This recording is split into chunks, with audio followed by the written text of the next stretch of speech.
राधे राधे दोस्तों, एकता सुविचार में आपका स्वागत है। दोस्तों, आज की हमारी कहानी का शीर्षक है घर का सुख। दोस्तों, ये कहानी आपको पसंद आए तो वीडियो को लाइक और चैनल को सब्सक्राइब जरूर कीजिएगा। और कमेंट सेक्शन में तो आपको पता है राधे राधे बनता ही है। चलिए शुरू करते हैं हम आज की कहानी घर का सुख। एक गांव में एक परिवार रहता था जिसमें माता पिता अपने बेटे रवि के साथ रहते थे। गांव में परिवार संपन्न था, किसी चीज़ की कमी नहीं थी। पिता ने अपने बेटे रवि की परवरिश में किसी प्रकार की कमी नहीं रखी थी।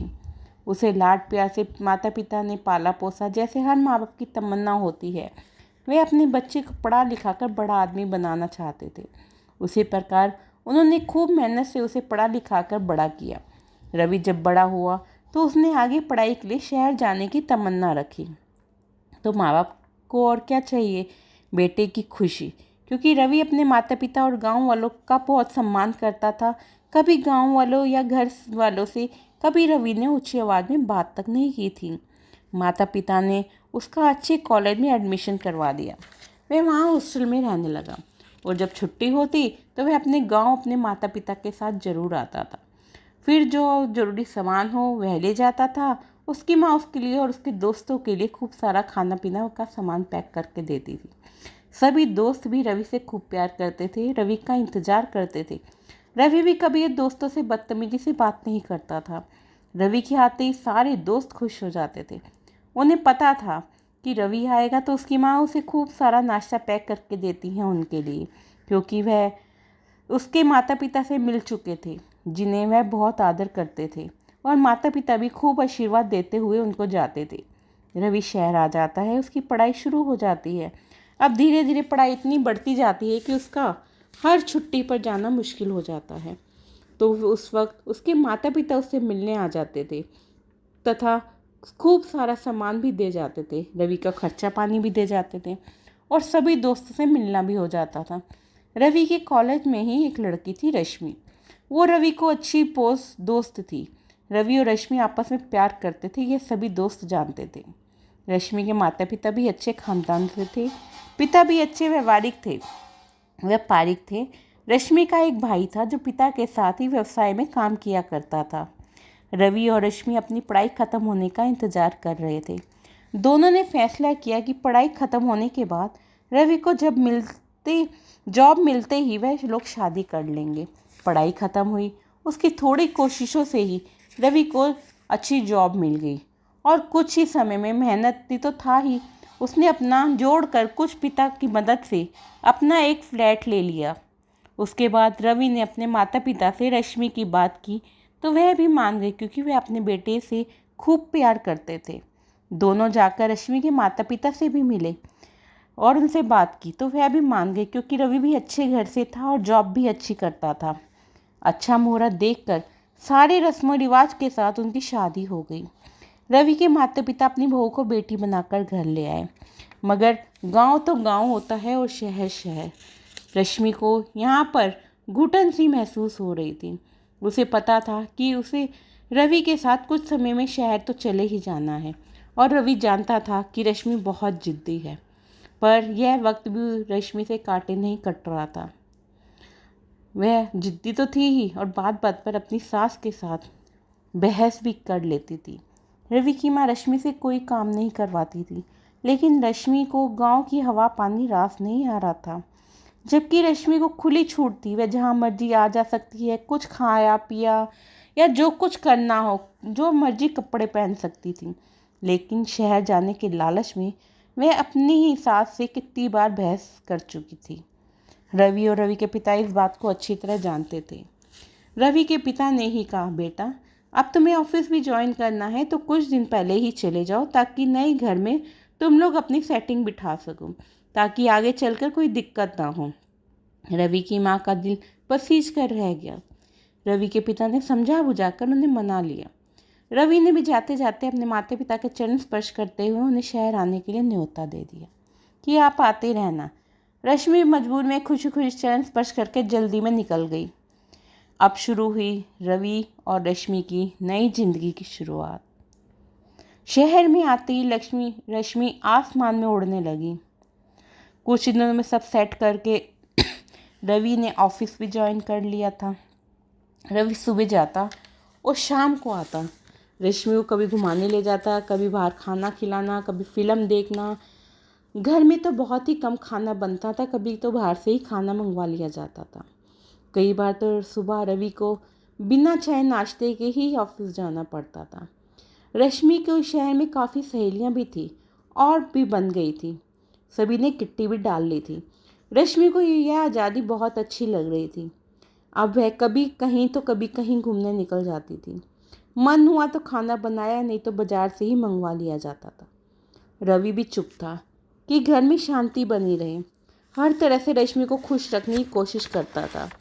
वह अपने माता पिता की बात करता या उन्हें शहर में लाने की बात करता तो रश्मि लड़ाई कर लेती। रवि को कुछ दिनों तक बहुत ज़्यादा भुगतना पड़ता था। रवि शांत रहने लगा। रश्मि जब अपने घर जाती या वो लोग यहाँ आते तो वह बहुत खुश होती। रवि को उस दिन शायद अच्छा घर का खाना भी नसीब हो जाता था। वह खुद ही रश्मि को ना बताकर अपने माता पिता से मिलकर आ जाता था और ऑफिस के टूर के नाम पर वह 1-2 दिन उनके साथ रह भी लेता था। रश्मि से ज़्यादा बात करना उसने बंद कर दिया था और तो रश्मि के माता पिता को कोई भी बात तक पता ना चले, इस बात का ध्यान रखता था ताकि घर में शांति बनी रहे। ऐसे ही चलते चलते कब समय बीता पता ही नहीं चला। उनकी शादी को 1 साल हो गया। सालगिरह का दिन आया। वह अपने माता पिता से पहले ही मिल आया था। सालगिरह वाले दिन उसने रश्मि को सरप्राइज़ देने की सोची।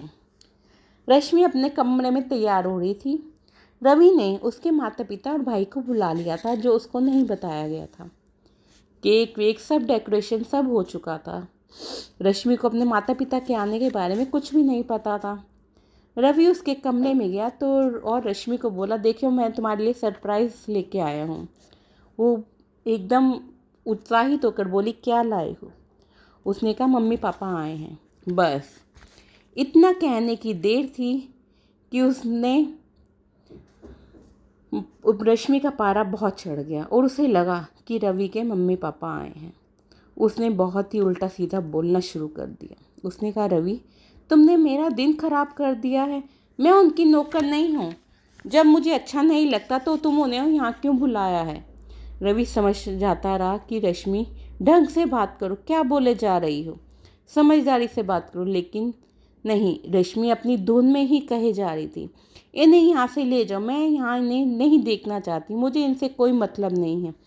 इन्हीं शहर में रहना है तो इन्हें किसी होटल में रुकवा दो या वृद्धाश्रम की सैर करवा दो और इन्हें पैसे देकर विदा करो। ये घर, रवि बोला, ये घर मेरा है। मैं सिर्फ, मेरे घर में मेरे माता पिता नहीं आ सकते क्या? लेकिन रश्मि बोली, नहीं, ये घर मेरा भी है। मैं तुम्हारे लिए आई हूँ। मैं सिर्फ अपना और तुम्हारे लिए ही काम की जिम्मेदारी लेती हूँ। इस बूढ़ा बूढ़ी को कहीं भी छोड़ कर आओ, मुझे इनसे कोई लेना देना नहीं है। रवि बोला, रश्मि शांत हो जाओ। लेकिन रश्मि बहुत कुछ उल्टा सीधा बोले जा रही थी। आखिर में रवि ने कहा, तुम मेरे माँ बाप से इतनी नफरत क्यों करती हो? लेकिन रश्मि अपनी धुन में बोले जा रही थी, नहीं, तुम इन्हें छोड़ कर आओ। ये इतने बेशरम है कि इतना सुनने के बाद भी यहीं पर टिके हैं। इतने में रवि उसको ज़बरदस्ती लेकर उधर कमरे में चला गया। एकदम उसने अपने मम्मी पापा और भाई को देखकर हैरान हो गई। रवि बोला, मुझे पता है कि तुम मेरे माँ बाप से नफरत करती हो, पर इस हद तक गिर जाओगी कि वह अपने बेटे के घर नहीं आ सकते? यह घर तुम्हारा नहीं, मेरा है, यह तुम भूल रही हो। इतना कहकर रश्मि के माता पिता की तरफ देखते हुए बोला, देखा आप लोगों ने, ये मेरे माता पिता से कितनी नफरत करती है और क्या करना चाहती है, अब आप ही बताएं। रश्मि उन्हें देखकर वैसे ही दंग थी। एकदम से बोली, रवि तुमने मुझे बताया क्यों नहीं कि मेरे मम्मी पापा आए हैं? रवि ने कहा, तुम्हारे और मेरे मम्मी पापा में तुम भेदभाव करती हो, मैं नहीं। तो इतना ही कहा था कि मम्मी पापा आए हैं, तुम ऐसे बिफर गई, पता ही नहीं क्या हो गया है। रश्मि अपने पापा की तरफ देखते हुए बोली, पापा मम्मी, मैंने आप लोगों के लिए नहीं बोला था। रश्मि की माँ लगातार रोए जा रही थी। पापा गुस्से में भरे बैठे थे। भाई भी गुस्से से रश्मि को देख रहा था। पापा ने रश्मि की मम्मी की तरफ देखते हुए बोला, देखा आपने लाड प्यार का नतीजा, कितनी जिद्दी हो गई है। मैंने कहा था इतना सर पर मत चढ़ाओ, पर तुमने मेरी बात नहीं मानी। अब नतीजा देख लो। पापा ने रश्मि की तरफ देखते हुए बोला, हमने तुझे यही सिखाया था कि अपने सास ससुर की बेइज्जती कर। जब रवि ने हमारे और उनमें कोई फ़र्क नहीं किया तो तू कौन होती है उसके माँ बाप को उसके घर में आने से मना करती हूँ। अगर तेरे भाई की बीवी ये सब तेरे माँ बाप के साथ करेगी तो तुझे कैसे लगेगा, हमें बेघर होते हुए तुझे देख कर। रश्मि ने रोते हुए बोला, पापा मैंने आपको नहीं बोला। तो वह बोले, हमें नहीं कहा, तेरी हिम्मत कैसे हुई रवि के माँ बाप को बोलने की। रवि की माँ ने तुझे बेटी की तरह रखा, तेरी खुशी के लिए यहाँ नहीं आती, हमेशा तुझे खुश देखना चाहती है, और तू क्या कर रही है। तभी रश्मि की माँ उठी और एक थप्पड़ रश्मि को जड़ दिया। तुझे मैंने यही सिखाया था, तुझे मैं लाड प्यार करती थी, लेकिन यह कभी भी नहीं कहा कि अपने माँ बाप जैसे सास ससुर को ऐसे बेइज्जती कर। तूने तो मेरी कोख को ही गाली दे दी, मैंने ऐसे संस्कार नहीं दिए थे। तू तो पैदा होते ही मर जाती। तूने तो देवता जैसे दामाद जी के सामने मेरी नजरें ही झुका दी। दामाद जी ने अपना समय नहीं देखा, जब हमें या तेरे भाई की जरूरत पड़ी वह हमेशा हमारे साथ खड़े थे। तेरे को उनकी अच्छाई नहीं दिखाई दी। लानत है तेरे पर जो तूने ये हरकत की है। आज से हमारा और तुम्हारा रिश्ता खत्म हो गया। हम तेरे लिए मर गए, तू हमारे लिए मर गई। अपने पति की तरफ देखते हुए बोली, चलिए अब हम इस घर में 1 मिनट भी नहीं रुकेंगे। रश्मि रोए जा रही थी, माफ़ी मांगे जा रही थी, पर किसी पर कोई फर्क नहीं पड़ रहा था। जाते जाते रश्मि का भाई बोला, दीदी आपसे ये उम्मीद नहीं थी कि आप जीजा जी के साथ ऐसा करोगी। वो हम लोगों की कितनी इज्जत करते हैं, आपने उन्हीं के माता पिता की इतनी बेइज्जती की। अब हम इस घर में पैर तक नहीं रखेंगे। रश्मि रोकती रह गई, पर वह रोते हुए घर से बाहर निकल गए। रश्मि रोते हुए रवि से बोली, प्लीज़ रवि मुझे माफ़ कर दो और मम्मी पापा और भाई को बुला लो, मैं उनसे माफ़ी मांग लूँगी। अब ऐसा नहीं होगा, मैं खुद गांव जाके माँ जी और पापा जी को माफ़ी मांगूंगी और अपने साथ भी लेकर आऊँगी। अब उनके बारे में मेरे मन में कुछ नहीं है। मैं अब अच्छे से उनको रखूँगी और उनका मान सम्मान करूँगी, उनको अपनी माँ की तरह सम्मान दूँगी। प्लीज़ रवि माफ़ कर दो, प्लीज़ रवि। रवि ने कहा, मैं तो शांत था, मैं नहीं चाहता था कि घर में लड़ाई झगड़े हों, इसीलिए चुप था। तुम्हारे माता पिता को भी कुछ नहीं कहा, लेकिन तुम्हारी गलतफहमी के कारण उन्हें सब पता चल गया। मैं माफ़ करूं या ना करूं, मुझे तो तुम्हारे साथ ही रहना है, क्योंकि मेरे माता पिता ने यह कभी भी नहीं कहा कि तुम्हें छोड़ दूं। फिर भी अगर मेरे माता पिता आते हैं और तुम्हें माफ़ कर देते हैं, यहाँ रहते हैं और तुम उन्हें सम्मान देती हो, खुश रखती हो, तो मैं कोशिश करूँगा कि मैं तुम्हारे माता पिता और भाई भी से बात करके तुम्हें माफ़ी दिलवा दूँ। और वो वहाँ से चला गया। यह कहकर रश्मि अपनी गलती पर पछता रही थी कि मैंने अपने परिवार का मन बहुत दुखाया है, और रवि के परिवार का भी। तभी रश्मि कमरे में जाकर रवि को कहती है कि हम अभी ही गांव जाएंगे और उनसे माफ़ी मांगेंगे। पैर पकड़ लूँगी, लेकिन उनको यहाँ पर ज़रूर लाऊंगी। रवि को थोड़ा संतोष हुआ। वो दोनों गाड़ी में बैठकर गांव की तरफ रवाना हुए। कुछ ही घंटों का सफ़र करते हुए वह लोग गांव पहुँचे। रवि के माता पिता बाहर बैठे हुए चाय पी रहे थे। उन्हें देखते हुए वह बहुत हैरान हुए कि सालगिरह के दिन पार्टी की बजाय रवि रश्मि को यहाँ क्यों लेकर आया है। रश्मि कहीं नाराज़ ना हो जाए, इसी बात पर रवि के पिता उसको डांट लगाने ही वाले लगते हैं, तो रश्मि अपनी सास के पैरों में गिर जाती है और कहती है कि माँ मुझे माफ़ कर दो। यह सुनकर रवि की माँ बाप हैरान हो जाते हैं और रवि को देखने लगते हैं। रवि भी हाँ में सर हिला देता है। रवि की माँ कहती है, उठो बेटा, ऐसे नहीं कहते। रवि ने अगर तुम्हें कुछ कहा है तो हम उसे डांटेंगे, वो यहाँ कभी नहीं आएगा। पर रश्मि कहती है, नहीं माँ, रवि ने मुझे आज तक कुछ नहीं कहा, पर अब मेरी आंखें खुल गई हैं, मुझे माफ़ कर दीजिए और हमारे साथ शहर चलिए, अपने घर रहिए और अपनी बेटी को आशीर्वाद दीजिए। यह सुनकर रवि की माँ की आंखें भर आई और उसके पिता ने कहा, देखा मैंने कहा था ना, भगवान सब ठीक करेगा। उसी वक्त वो चारों अपना सामान बांधकर चल दिए और काफ़ी रात को घर पहुँचे। कहते हैं ना, जब ऊपर वाला देता है तो छप्पड़ फाड़ कर देता है। उसी समय रश्मि बेहोश हो जाती है।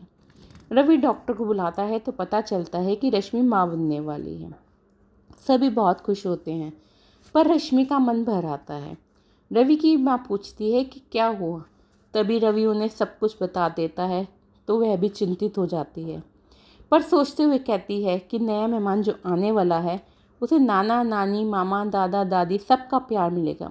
बड़ी जल्दी ही अच्छी किस्मत लेकर आ रहा है। चल रवि, रश्मि के माता पिता के घर चलते हैं। रवि कहता है, माँ इतनी रात हो गई है, सुबह चलेंगे। तभी रवि के पिता कहते हैं कि बेटा, जब रिश्ते सुधारने होते हैं तो वक्त नहीं देखा जाता। हम बच्चे के नाना नानी का मुँह मीठा करवाने चलते हैं। तभी रश्मि एकदम से रो पड़ती है, कहती है कि माँ मुझे माफ़ कर दो। तब रवि की माँ कहती है कि अब मेरी बेटी की आंखों में आंसू नहीं आने चाहिए, सब ठीक हो जाएगा। उसी वक्त वह लोग रश्मि के घर पहुंचते हैं, घंटी बजाते हैं।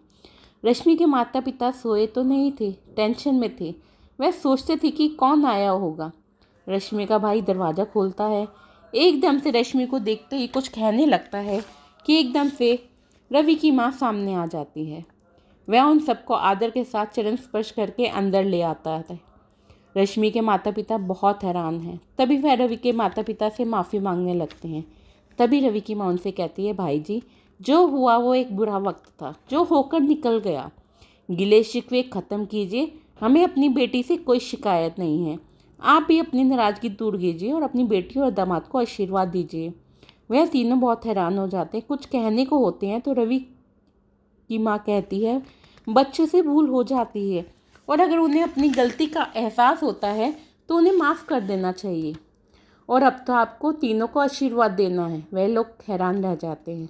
तब वह बताती है कि आप नाना नानी बनने वाले हैं। यह बच्चा हमारे सब के रिश्ते मजबूत करने आ रहा है, इसीलिए इन्हें आशीर्वाद दीजिए। वह लोग भी बहुत खुश हो जाते हैं। रश्मि की माँ रोते हुए रश्मि को गले लगा लेती है। रश्मि अपने माता पिता और भाई से गले लगाकर माफ़ी मांगती है और कहती है, आगे से ऐसा कुछ भी नहीं होगा। आप लोग मुझे क्षमा कर दीजिए। अब सारा परिवार एक खुशी बना रहा होता है और एक दूसरे का मुंह मीठा कर रहा होता है। जो एक बच्चा के आने की खुशी में दोनों परिवार बहुत खुश होते हैं और उसको बहुत आशीर्वाद देते हैं। रवि और रश्मि के माता पिता सोचते हैं कि ऊपर वाला हमारे घर की खुशियां बनाए रखे और बच्चों को सद्बुद्धि देता रहे। खुश रहो हमारे बच्चों। दोस्तों, यह एक पारिवारिक कहानी है। आशा करती हूँ जो रिश्तों पर विश्वास करते हैं उन्हें यह कहानी ज़रूर पसंद आएगी। कहानी पसंद आए तो कमेंट सेशन में राधे राधे ज़रूर लिखिएगा और वीडियो को लाइक और चैनल को सब्सक्राइब तो ज़रूर करेंगे। धन्यवाद दोस्तों। राधे।